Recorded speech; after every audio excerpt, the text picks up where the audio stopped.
Olá pessoal, tudo bem? Esse é o canal Vamos Buscar Juntos e hoje, mais uma vez, aqui estamos conversando, estamos dialogando, buscando conhecer novas áreas das ciências, novas áreas do conhecimento. O propósito desse programa aqui não é já um pensamento fechado, um pensamento já totalmente fechado só numa questão, assim. A gente está aqui para dialogar, nós estamos aqui para conversar. E hoje nós estamos recebendo aqui o professor Leonardo Sec, lá da Universidade UDESC, né, que eu sempre falo que é a Universidade Estadual de Santa Catarina, né? Ele que é professor de Administração e Políticas Públicas, né, lá na ESAG, que é a Escola Superior de Administração, lá da UDESC. E esse Vamos Buscar Juntos, essa nossa edição do Vamos Buscar Juntos, estamos fazendo em parceria com o Centro Acadêmico 5 de Julho, lá da UDESC. E então é um convite, é uma parceria, né? A gente já tinha feito, nós aqui do Vamos Buscar Juntos, já tinham feito esse convite ao nosso querido amigo Leonardo Sec, e o Centro Acadêmico 5 de Julho também, lá da UDESC, também já tinha feito esse convite ao nosso querido professor Leonardo Sec, e nós resolvemos fazer essa live juntos, essa entrevista juntos, para debater e trazer o seguinte tema: políticas públicas em tempos de quarentena. Esse momento que estamos vivendo desde o dia 13 de março, né? De 2020, né? Então, há 2 meses atrás, quando a Organização Mundial da Saúde definiu que estávamos vivendo numa pandemia, né? A pandemia do coronavírus. Então, o mundo mudou, o mundo já é outro. Por isso que nós convidamos aqui o Leonardo Sec para bater um papo com a gente sobre esse tema: políticas públicas em tempos de quarentena. Leonardo, seja bem-vindo. E eu vou te dar a primeira pergunta. Diga uma coisa: o que vem a ser políticas públicas? É uma política de governo? É uma política de Estado? Um plano de governo? O que vem a ser políticas públicas, e nesse nosso caso, em tempos de quarentena? Grande amigo, diretamente de Curitiba, uma satisfação estar falando muito contigo. Obrigado.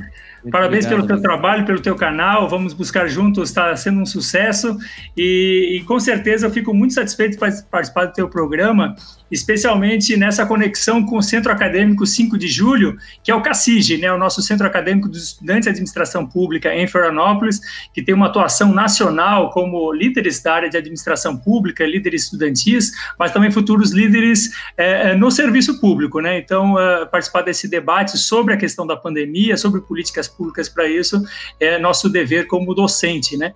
Então, com relação à tua pergunta da questão de política pública é tudo, todas as diretrizes que são feitas para resolver problemas públicos, né? Então, nesse caso agora, nós temos a crise da pandemia, que é um grande problema, talvez o problema que entrou na agenda e solapou todas as outras agendas que tinham pela frente, praticamente dominou a agenda governamental, a agenda da mídia, a agenda política.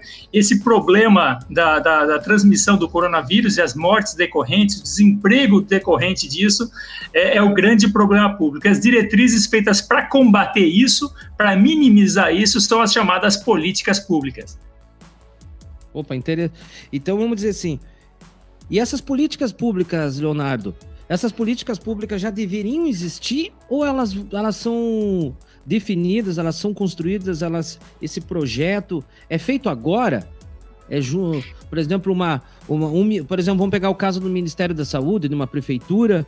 Vamos fazer políticas públicas, é a partir de agora, ou essas políticas públicas já devem existir, sempre se prevenindo, não querendo remediar? Então, existem várias tipologias de políticas públicas, e uma que trata de quando ela é feita, né? Então, a gente pode falar de políticas públicas proativas e existem políticas públicas reativas, né? Então, o que está se falando é essa distinção, né? Com certeza, uma nação preparada que está pensando nas diversas possibilidades de problemas públicos, ela deve se antecipar aos problemas, né? Deve ter um sistema de saúde já preparado, deve ter uma logística preparada, deve ter uma margem de manobra em termos de recursos humanos para fazer conta a qualquer tipo de problema, especialmente na área de saúde. Mas, com certeza, esse impacto do coronavírus foi muito maior do que todos os governos esperavam, né? Tanto a China, quanto os Estados Unidos, quanto a Europa, e o Brasil não é diferente. Um conjunto de políticas reativas tem que ser feitas, né? E daí vão aí de várias áreas, né? Eu posso colocar nas políticas sociais, né? A questão agora que está sendo feita pelo governo de distribuir R$600 por mês, antecipação do 13º salário para aposentados e pensionistas, arrecadação de donativos por vários atores públicos e privados, um conjunto de políticas na área de saúde, da testagem em massa, administração de antirretrovirais, ampliação das UTIs, aquelas hospitais de campanha, né? São várias... as políticas de ciência e tecnologia que têm que ser feitas, né? Tanto editais para pesquisa, quanto testes de desenvolvimento de vacinas e remédios. As políticas que talvez estão dando mais impacto na vida das pessoas são aquelas de convívio social, né? A obrigatoriedade de máscara, o distanciamento mínimo de 1,5 metro, testes drive-thru, lockdown. E as políticas econômicas, vocês estão vendo o Paulo Guedes ter que se virar nos 30, né? Que ele estava com uma agenda bastante, vamos dizer assim, de contenção de gastos e de eficiência da máquina pública. Mudou, o cenário mudou. Agora, realmente, a política econômica é flexibilização da legislação trabalhista, recurso público para a empresa, compensação federal para perdas tributárias dos estados, vamos dizer assim, aquela implantação do modelo keynesiano de Estado forte, Estado grande, né? E tem ele deixou o Estado mínimo para um keynesianismo, vamos dizer assim, foi forçado a fazer isso, vamos pensar. Que assim, é uma questão contingencial, né, Álvaro? Você sabe, não adianta a gente ter um mesmo remédio para várias doenças. A doença agora ela exige presença do Estado, ela exige uma participação ativa do Estado para diminuir mortes e diminuir desemprego e a questão do ciclo econômico, né? Então, esse conjunto de políticas aí são políticas reativas. Leonardo, no dia 21 de abril passado, agora você publicou um texto no Estado de São Paulo, no conhecido Estadão, com um título bem interessante, por um modelo contingencial de isolamento. No teu ponto de vista, você que é doutor em políticas públicas, em gestão pública, professor universitário, você fez assim um balanço do que vem a ser o isolamento vertical e o isolamento horizontal. No seu ponto de vista, o Brasil, nesse momento que nós estamos vivendo hoje, estamos gravando aqui no dia 2 de maio, qual é o isolamento em cima de números, em cima de fatos científicos que você, dentro dos teus estudos, estabelece como o ideal para a nossa situação? Para o quê? Para atender as necessidades sanitárias, né? De dominarmos, né, o contágio, vencermos o vírus e também proporcionar-nos a possibilidade de um restabelecimento econômico, quanto mais um restabelecimento econômico rápido. Qual que é, na tua opinião, baseado nesse teu estudo, Leonardo?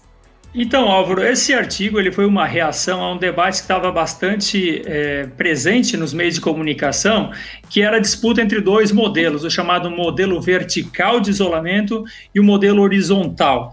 O modelo horizontal, aquele defendido especialmente pelas pessoas que conhecem a área de saúde, os epidemiologistas e assim por diante, falava o seguinte: olha, todos têm que se isolar. À medida que todos ficam em casa e a gente tem uma diminuição do contato físico entre as pessoas, o vírus não transmite na velocidade que ele deveria transmitir. Então, vamos dizer assim, uma regra para todos.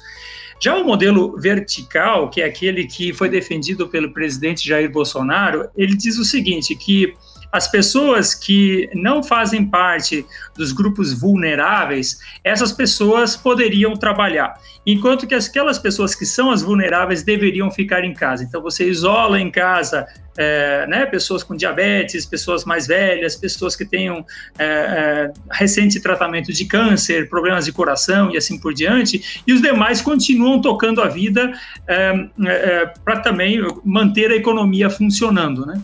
Só que os dois modelos são modelos radicais, não é verdade, Álvaro? Um modelo que fala, olha, vamos todo mundo ficar em casa, ninguém trabalha, é inviável do ponto de vista econômico. Já um modelo chamado vertical, que algumas pessoas ficam em casa e outras vão trabalhar, ele tem uma grande falha, que é o seguinte: as pessoas, elas convivem com outras pessoas que são vulneráveis. Então, uma criança que vai para a escola, ou um trabalhador com saúde que vai ao trabalho e volta para casa, encontra o seu pai, encontra a sua mãe ou o seu irmão que tem diabetes, assim por diante, ali a transmissão. Daí, deixa lá no cantinho, deixa lá no quarto isolado.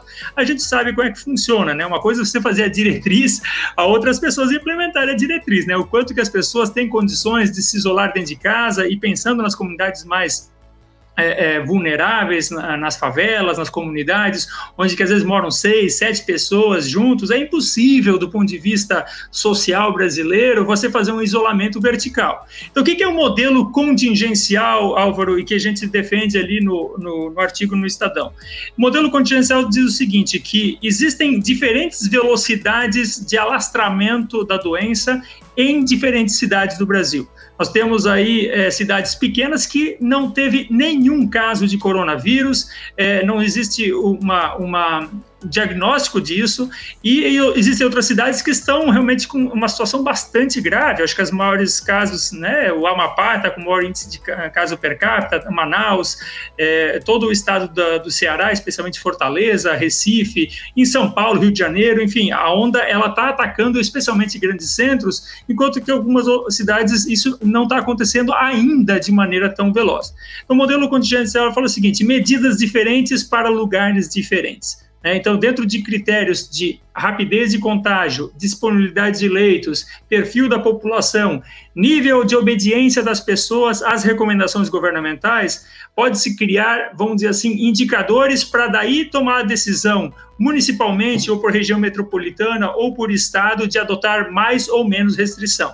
E o engraçado, Álvaro, que isso foi lá dia 21 de abril, no dia 22 de abril, o governo de São Paulo mostrou que vai adotar essa postura, o governo do Rio Grande do Sul também, o governo de Minas Gerais, uma série de governos começam a perceber isso, porque tem cidades pequenas, a gente sabe, no Paraná, em Santa Catarina, cidades que a vida continua e o comércio local é muito importante para manter as pessoas trabalhando e gerando aquela renda, né, o eletricista, a faxineira, o comércio local, todas as pessoas trabalham, só que ao mesmo tempo, tem que ter, para isso acontecer, e isso eu coloco bem claro ali no artigo, tem que ter uma política de testagem contínua e proativa do governo, não é verdade? Por quê? Porque se você não tem como diagnosticar a questão dos casos assintomáticos, a transmissão comunitária que está acontecendo, mesmo sem perceber, às vezes você pode ter a falsa impressão de que a cidade está tranquila, né, os leitos estão vazios e assim por diante dos hospitais, mas ao mesmo tempo está tendo uma onda de contágio que em 2 semanas isso vai acontecer. E naquela semana o ministro da Saúde, Nelson Taixa, havia mencionado a compra de 46 milhões de testes de diagnóstico do coronavírus. E esse número seria suficiente se fosse distribuído com rapidez, chegando nos municípios. Daí sim, a gente tem a condição técnica para fazer um modelo contingencial dependente das diferenças dos territórios. Mas, Leonardo, me conta uma coisa, nessa questão aí dessa testagem, assim, testar toda uma boa parcela da população, né, para testar. Vamos pegar um exemplo, assim, eu não sei dizer, mas vamos pegar um exemplo de uma cidade tipo Ibirama, por exemplo, acredito que não tem nenhum dos casos assim. Testar uma grande parcela da população desta cidade, de Ibirama, vai ter uma noção do que está acontecendo ali? É possível, através dessa testagem em cidades que não têm o caso, você tem algum resultado assim do cenário atual deste município? Sem dúvida. Você viu semana passada, agora durante a semana, a Federal de Pelotas fez um grande estudo no Rio Grande do Sul, coordenado em várias cidades, fazendo amostragens da população. À medida que você faz 100 testes e descobre que 8% daqueles testes, por exemplo, ou 10% daqueles testes estão dando positivo, você tem um parâmetro estatístico para dizer, olha, existe potencial de 10% dessa população estar contaminada. Então, se isso for feito de maneira organizada, de maneira coordenada entre as esferas federativas também, não é verdade? A gente tem condições de ter um cenário mais claro da notificação da presença desse coronavírus no meio da população. Porque o que está acontecendo muito fortemente é o chamado subnotificação. O que quer dizer isso? Que as pessoas estão morrendo. Né? É muito problemático. É problemática a subnotificação?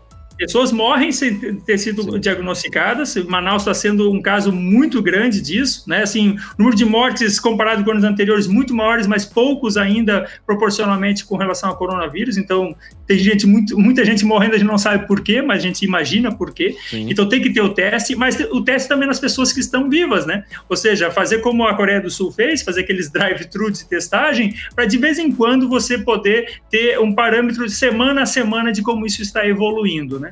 Agora, de novo, isso só acontece com a testagem em massa e com essa cooperação federativa, que é os municípios, o Estado e a liderança nacional fazer esse processo de monitoramento dos dados para que essas políticas, né, de maior restrição, menor restrição, elas sejam coordenadas, porque senão o cidadão ele fica muito perdido. O federal fala uma coisa, o estadual fala outra, o município fala outra, e daí o cidadão não sabe se bota máscara, tira máscara, se sai na rua, se faz churrasco ou não faz.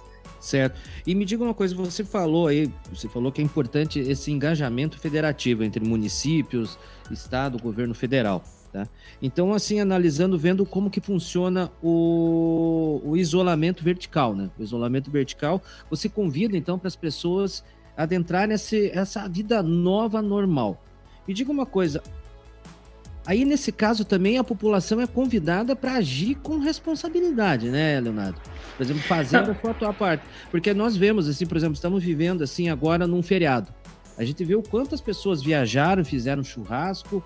Por exemplo, cidades em Santa Catarina que afrouxaram os seus...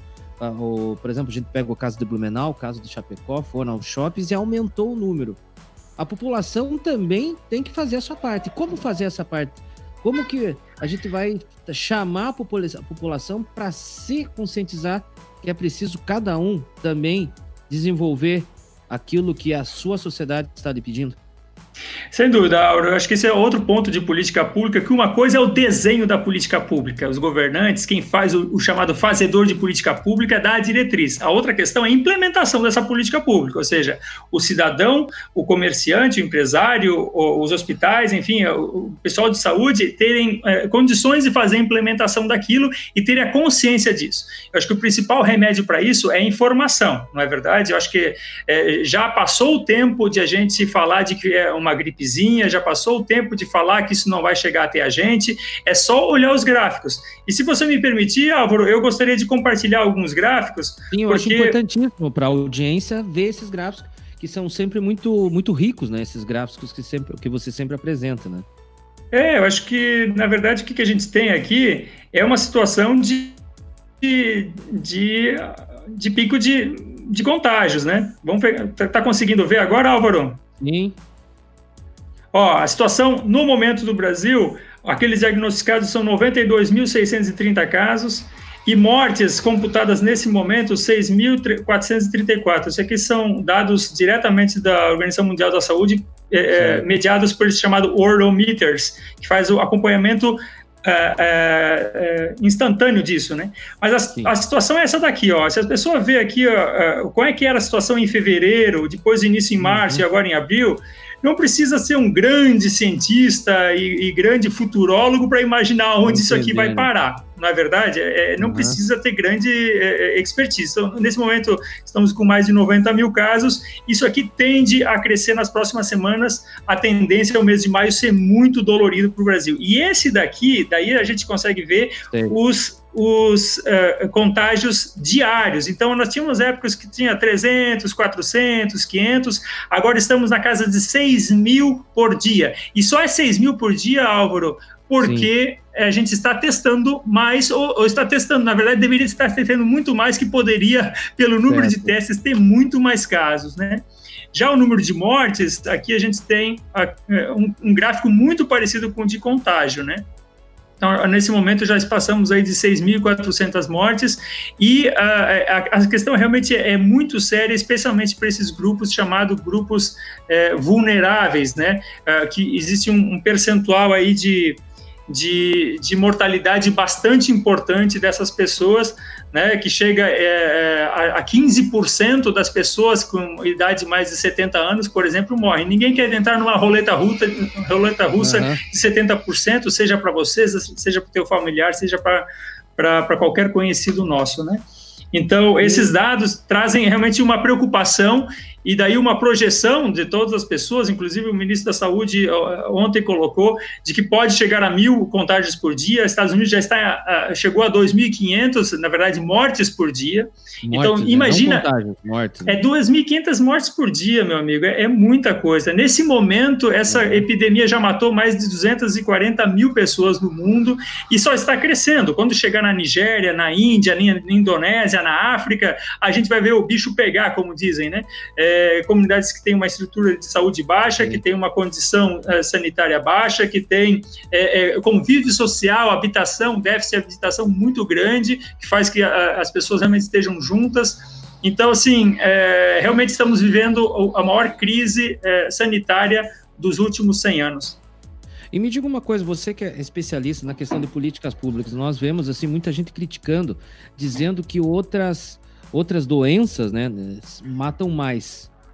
E por que o Covid chama tanto a nossa atenção, a questão do coronavírus? Por que o coronavírus, por exemplo, diz assim, a gripe normal mata mais, o trânsito mata mais, a guerra mata mais. Por que o coronavírus agora deu essa chacoalhada e fez o quê? Os governos, os inúmeros governos nacionais, assim, terem que se mexer para resolver esse problema. Qual que é a diferença desse vírus e qual que é a diferença de uma pandemia? Não, perfeito, Álvaro. Acho que essa pergunta é fundamental de ser feita para ter essa questão da consciência. Se pensar, por exemplo, o número de assassinatos no Brasil são 50 mil por ano, né? Em geral, as últimas médias têm dado em torno de 50 mil. Se a gente morreu só 6 mil pessoas, 6.400, por que a gente vai se preocupar se tem muito mais assassinato, não é verdade? Primeiro, assassinato não é contagioso e segundo, uma pandemia é uma progressão chamada, que a gente chama de progressão geométrica. É isso que a gente percebe se não se faz medidas. Então, se você não faz nada, ela pode chegar aos 200 milhões de habitantes e uma taxa de mortalidade que fosse 1%, tá, Álvaro? Se chegasse em 1% a taxa de mortalidade, morreriam 2 milhões de pessoas. Então, o gestor público ele não pode pensar no dado de hoje, ele tem que olhar para aquela curva ascendente e pensar onde que isso aqui vai parar. E essa medida, todos os governos do mundo inteiro, com exceção de alguns governos meio malucos, como o da Nicarágua e da Bielorrússia, que não fizeram nada, mas que também vão pagar um preço por isso, estão tomando atitudes, porque o gestor público ele tem que se preocupar com o planejamento sanitário, o planejamento da economia, não com os dados atuais. Se fosse pelo dado atual, em março a gente falaria, tá tranquilo, tá favorável, vão todo mundo pro shopping. Se fosse o dado de hoje, a mesma coisa, mas o dado de maio, de junho está chegando, e como a curva ela é ascendente, de novo, não precisa ser um gênio para imaginar o quanto que potencial existe por isso. Por isso que muitos governos, inclusive essa semana do Nordeste, estão voltando atrás com relação à questão de abertura de comércio, estão fazendo lockdown, como fizeram agora lá em São Luís, no Maranhão. São Luís. Porque estão notando que se não for com a mão pesada do Estado falar fica em casa, te tranca em casa, a situação ela pode ficar fora de controle e, de novo, vidas vão ser perdidas e depois não vai ter lenço para todo mundo. Você falou da questão aí que o Estado, a mão forte do Estado. Me diga uma coisa, Leonardo, no teu ponto de vista, não sei se é a tua área, me diga uma coisa. O indivíduo, ele não... Ele precisa da tutela do Estado? Ele precisa do Estado dizendo assim? Quando é lhe dado, vamos dizer assim, a sugestão que os inúmeros governos fizeram, fique em casa. E as pessoas não ficaram. Agora você veja o caso de São Luís do Maranhão, agora obrigou. Por que nós somos assim? Então, Álvaro, acho que é bem interessante, porque isso aí vai para um debate mais ideológico em torno do tamanho do Estado e o papel do Estado. E como você pode perceber naquele meu artigo que foi publicado no Estadão, eu sou um contingencialista, ou seja, depende. Eu acho que em tempos normais, em tempos de paz, em tempos em que a economia está funcionando, o Estado está funcionando, os atores privados estão funcionando, é natural que o Estado tire um pouco a mão e os privados tenham mais liberdade para empreender, para fazer as coisas, para abrir a hora que quiser, fazer do jeito que quiser, enfim, existe uma naturalidade disso dentro de alguns parâmetros estatais, né, que são as regras trabalhistas, regras comerciais, salário mínimo, previdência, essas regras, essas políticas públicas, que são os limitadores da ação, exato. Mas em época de exceção, que é o que nós estamos vivendo, eu acho que, inclusive, economistas liberais, ex-presidentes do Banco Central, que eram extremamente, vamos dizer assim, até privatizantes e liberalizantes do ponto de vista econômico, falam o seguinte, olha, para que a gente faz economia, por que a gente faz construir o Estado? Para ajudar as pessoas. Então, se a pessoa fala assim, eu quero ter a minha liberdade individual de andar na rua sem máscara, pera lá, não é, a liberdade tua individual vai até onde vai a responsabilidade para com o próximo. Então, se você está andando na rua sem a máscara e você está contagiando uma outra pessoa, você está prejudicando a coletividade. Então, a coletividade, nesse caso, ela tem que ter sim a presença do Estado, tem que ter sim a fiscalização para impedir que qualquer pessoa faça do jeito que quiser. Porque senão a gente for para o extremo da liberdade, então cada um anda com arma, cada um se mata na rua, eu tenho a liberdade de matar. Ninguém tem liberdade de matar. Liberdades naturais foram extintas à medida que foram criadas chamadas liberdades cívicas ou liberdades dentro de um processo... Foi evoluindo, né? Exato. O processo histórico da sociedade evoluindo. É porque eu fico, assim, impressionado, Leonardo, até de certa forma decepcionado, a sugestão do Estado, das prefeituras, fique em casa. Por exemplo, a gente viu, eu vou pegar um exemplo, assim, que aconteceu aqui no Paraná. Por exemplo, você mora em Florianópolis, a praia está perto, não sei como que está aí a praia. Por exemplo, você pega aqui no litoral do Paraná. A prefeitura de Guaratuba fechou a praia, a areia, não pode entrar. Então, eu acredito que lá o movimento estava ok. Mas uma outra cidade, que é mais para o litoral norte do estado, Pontal do Paraná, na quinta-feira desceram 13 mil carros. Será que todo mundo está pensando que é uma gripezinha? Não viram ainda? Vejam só que existe muita crítica em cima da imprensa, que a imprensa está extenuando a nossa cabeça com tanta informação. Todo mundo já recebeu a informação e mesmo assim não toma uma providência, dona? Quem estuda pandemias e crises, tem pessoas que se preocupam com isso, e estudou a gripe espanhola, a peste bubônica, sempre existe um negacionismo, principalmente se não houve um caso nessa geração. Então, como a gente já passou 100 anos, não tem ninguém para nos ajudar com a memória da dramaticidade que foi a gripe espanhola. Então, todo mundo duvida um pouquinho, é aquela história de que eu quero pagar para ver e tal. Então, assim, de novo, eu acho que é importante a divulgação de informação, é importantíssima a recuperação do valor da ciência, da tecnologia, de quem estuda isso para dar diretrizes, fazer política pública com base em evidências, não fazer com base em achismo, em instinto. Não pode fazer política pública com base em instinto, tem que fazer com base em alguma coisa concreta. E isso a ciência ela está dando, e olha só, Álvaro, nós temos a oportunidade, nós vamos ser o quarto epicentro dessa epidemia. Primeiro foi a China, depois foi a Itália, depois foi os Estados Unidos, e olha, nós já estamos chegando próximo a ultrapassar aí tanto a Grã-Bretanha quanto os Estados Unidos em termos de acréscimo diário, tá? Nós podemos aprender com o que está acontecendo em outros países para fazer melhor o nosso dever de casa, tanto governantes quanto cidadãos. Mas eu queria também fazer uma demonstração aqui, porque eu acho que essa questão da confusão de diretrizes entre nível federal, estadual e municipal, eu peguei essas 3 panelas aqui, para mostrar para você, Vamos ver se consigo mostrar. Tô vendo. Então vamos fazer assim, isso aqui, bolo bom, vai sair um bolo bom. Esse aqui é a diretriz do nível federal. Então, se o diretriz do nível federal dá isso aqui de liberdade para o cidadão, é isso aqui que o cidadão ele deve obedecer.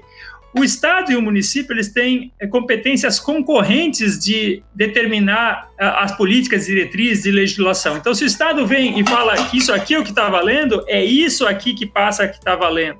E o município, por sua vez, isso daqui. Então, se o cidadão fica na dúvida de quem que ele tem que obedecer, ele tem que olhar assim, olha, se eu moro nesse município aqui, eu tenho essa margem de liberdade.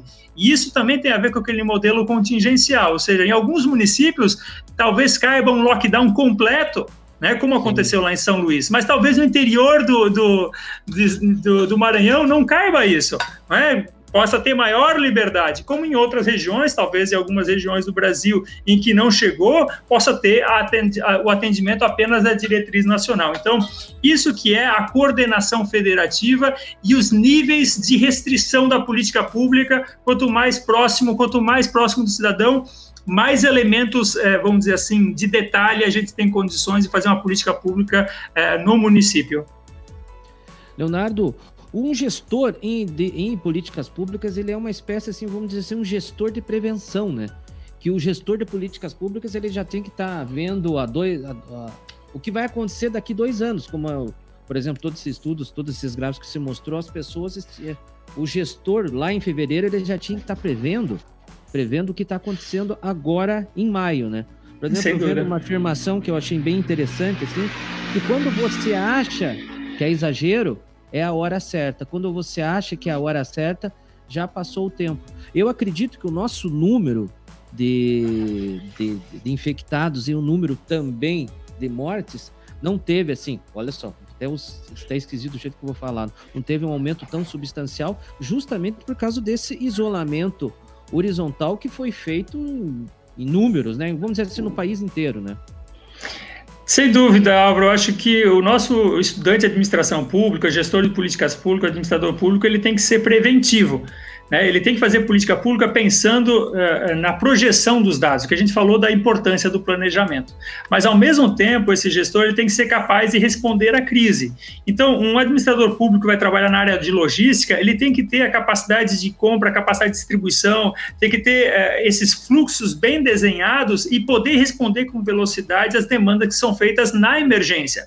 A mesma coisa na área de recursos humanos, você vê estados inteiros indo atrás agora de editais de concurso para fazer concursos rápidos, antecipando a formatura de pessoal da medicina. São políticas que têm que ser feitas no momento que elas estão acontecendo. Então, com certeza, estados mais preparados, como foi o caso de Hong Kong, Taiwan, Singapura, que teve num primeiro momento uma situação bem boa, depois teve uma segunda onda de contágio, a Coreia, a Nova Zelândia, eles já tinham, vamos dizer assim, experimentado situações de pandemia e aprenderam. A partir do momento que você aprende, você tem condições de elaborar protocolos de enfrentamento de uma catástrofe, certo?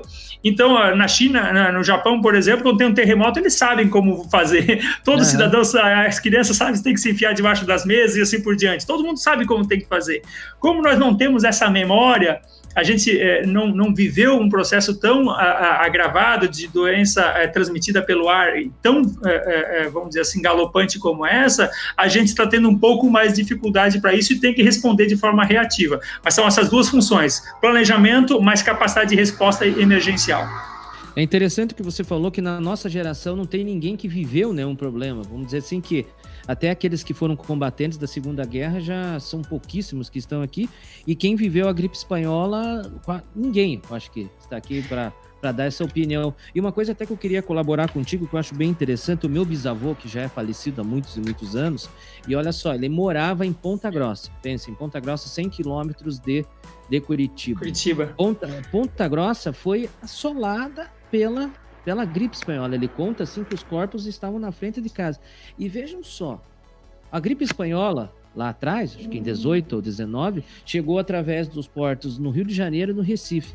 Eu lhe pergunto, como que chegou lá em Ponta Grossa, sendo da dificuldade de transporte na época? Agora que a dificuldade, que não existe mais essa dificuldade, eu acredito que até mesmo essa cidade pequenininha, que não tem ainda o caso, é muito fácil de chegar, né?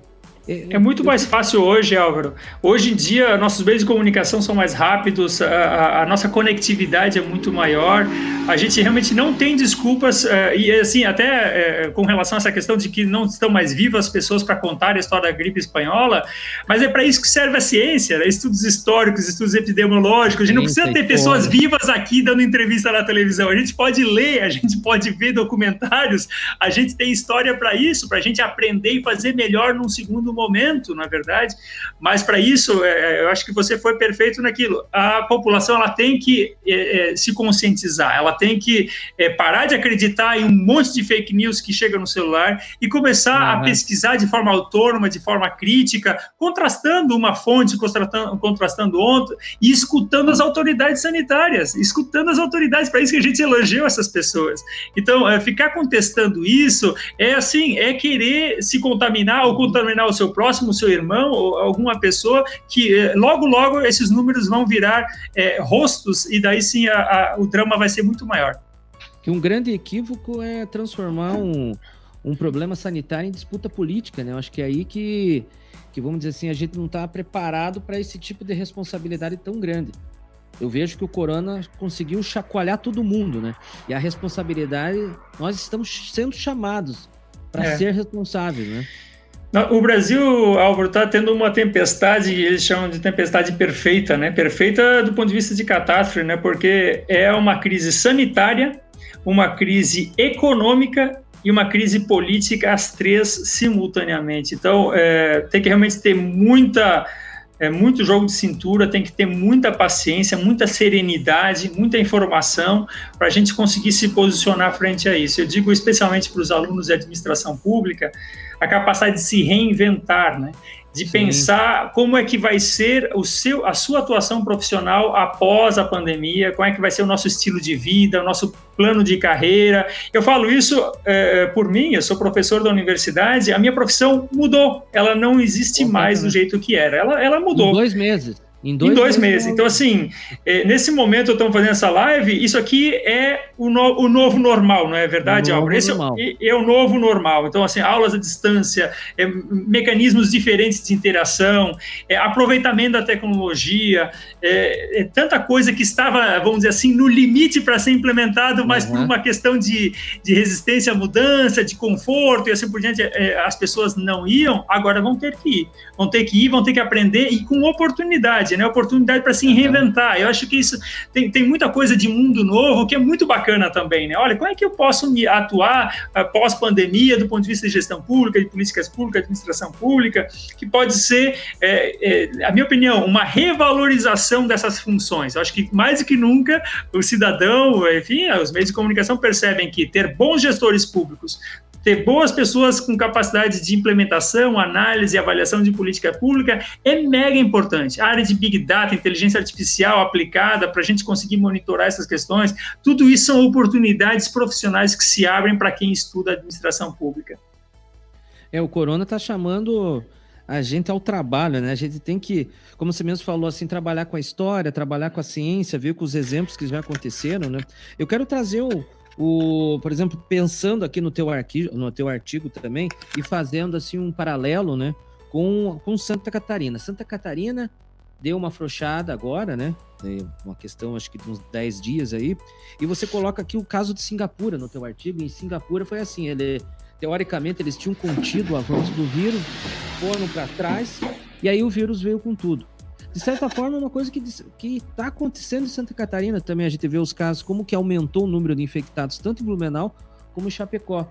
E vimos, assim, em outros locais, assim, que o comércio abriu, mas as pessoas foram com tudo para o comércio e foi aí. O vírus, ele não anda, ele não fica no chão, ele não anda e nem voa, né? Mas ele gosta de aglomeração, né? Como trabalhar com isso? Afrouxou. Aí foi todo mundo para a rua, e a gente tem que voltar para Álvaro, o que já está consolidado no entendimento da Organização Mundial da Saúde é que nós vamos ter ondas de contágio. Ondas de contágio quer dizer que nós tivemos o primeiro impacto, na verdade, o primeiro, que a gente chama o primeiro cagaço, né? Aquela situação que aconteceu em março e que houve uma atitude de todos os governadores, espera aí, vamos ver o que bicho é esse. E a população também, né? E a população, ela passou a ter consciência, passou a usar máscara, começou a usar o álcool gel, aquele primeiro cagaço foi para isso. Mas não quer dizer que o vírus foi embora, né? A onda foi. É que nem você está no mar, você está lá, vem uma onda, bate, depois vem uma segunda onda, talvez a terceira, a quarta onda vai ser muito maior do ponto de vista, porque o vírus já está permeando. Até o momento que 70% da população, 70%, 80% da população ou foi vacinada ou já teve contato com o vírus.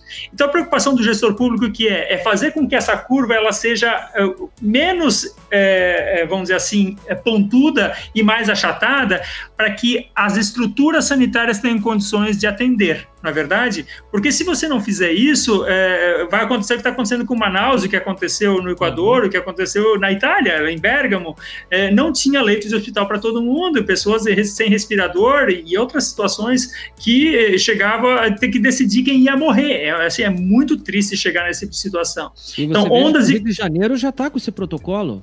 Ontem, acompanhando a imprensa, já está com esse protocolo. Decidir quem vai. É A ou B, é o João ou a Maria, né? Então é complexo.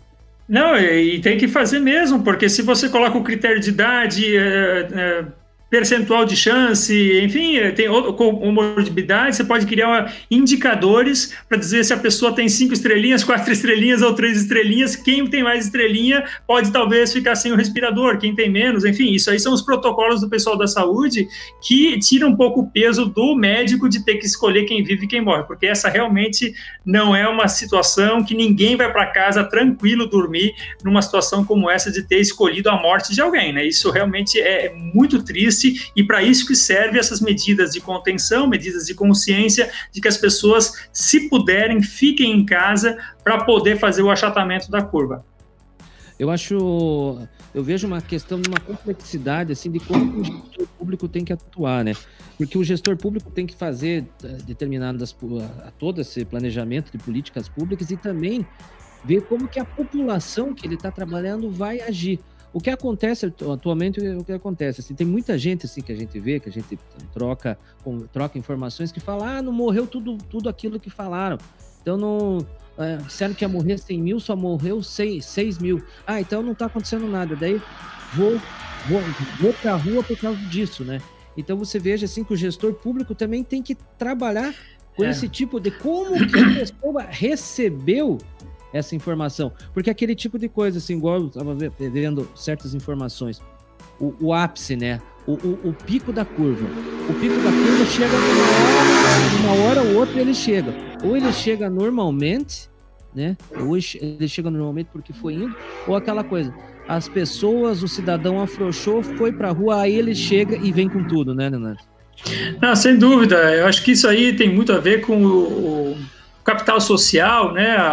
O quanto que as pessoas são cooperativas com o resto da sociedade. Você vê, tem uma placa de pare no trânsito, tem um semáforo vermelho, quantas pessoas cooperam, né? Então, tem algumas sociedades que são muito mais coletivistas do ponto de vista de pensar no próximo, não furar a fila, de respeitar as instruções que se vêm das autoridades, e quando chega uma pandemia como essa, as pessoas entendem os protocolos e fazem aquilo de acordo, né? Então, o Brasil vai aprender, muito possivelmente já está aprendendo, de que instruções, recomendações de política pública são importantes serem seguidas, né? Afinal de contas, é a nossa vida que está em jogo, é a nossa economia que está em jogo, e nada adianta você ter um comportamento oportunista, que é pensar no seu umbigo, não usar máscara, vou dar minha volta, vou fazer meu churrasco, fazer minha festinha, que isso aí, na verdade, você está sendo um espertinho... A casa é Exato. Assim, tem a sua liberdade individual? Tem, mas é que nem fumar. Você tem a sua liberdade individual até você não prejudicar o pulmão do outro. É a mesmíssima coisa, né? A gente tem que aprender muito, né, Leonardo? E eu acredito que esse momento de coronavírus, de pandemia mundial, além de a gente aprender, e o corona está provocando as nossas autoridades democraticamente eleitas, colocados lá, tanto prefeito, governadores e presidente da república foram colocados democraticamente lá, eles pediram para estar lá, né? Eles pediram, nós, enquanto cidadãos, fomos lá e demos essa oportunidade de eles realizarem seu trabalho, e agora o corona chacoalhou todo mundo, né? Chacoalhou todo mundo para todo mundo se despertar, todo mundo mostrar a sua possibilidade, o seu talento, e também chamou a todos nós. Acredito, né, para a gente já encerrar o nosso programa aqui, o Vamos Buscar Juntos, em parceria aqui com o Centro Acadêmico 5 de Julho, ali da ESAG, da UDESC, nós também, enquanto cidadãos, precisamos fazer a nossa política pública para colaborar com a nossa sociedade.